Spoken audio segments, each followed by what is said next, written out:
point when you're down to your fourth string quarterback, right? Like you have to Yeah. ride the hot hand. But the one thing that is kind of that is might be haunting Ian Book moving forward is the fact that the New Orleans Saints are in the heat of a playoff hunt here. You know, they win Mhm. two, if not their last three games, they are in the playoffs. Now, we spoke last night on if the Eagles were better to be in or be out of the playoffs this season, and Yeah. I'm going to propose the same question to use here. Would it be better or worse for the New Orleans Saints to be out of the playoffs this year? It doesn't matter for the Saints either way. The Saints are going to be looking for wide receiver help in the offseason, and you'll be able to find that in the mid first round. So it's not going to affect them either way. They're not going to be, their difference is going to be between like picking 12th or 13th or picking 20th.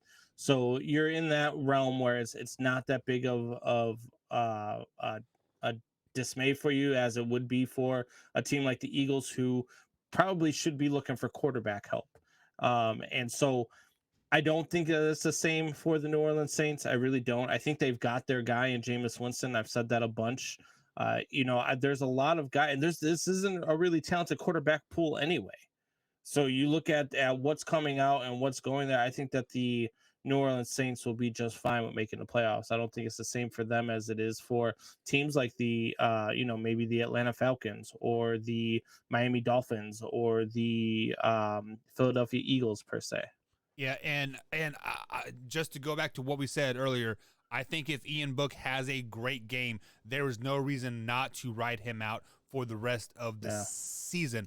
Also, this looks eerily similar of how Dak Prescott got on the field with the Dallas Cowboys, yeah. just like as well. Obviously, Tony Romo was the guy. He got hurt. Dak got thrown in the mix, and the rest is history, right? And Well, I'll throw guess one what? out at you. Even oh, sorry, go ahead. You go ahead. You got it. My bad. I'll throw one out at you even further. Is you remember the difference between the Eagles, the teams I just mentioned, and the New Orleans Saints too, is that the Saints have a defense that can be dominant, and when you Yes. get into the postseason, that can help you out. And if you remember, there's a quarterback who happens to be on the Chicago Bears roster, who happens to be holding a clipboard every week, named Nick Foles, who rode a very solid, very dominant defense in the playoffs and did just enough to go ahead and win himself a Super Bowl and make a name up for himself and go get a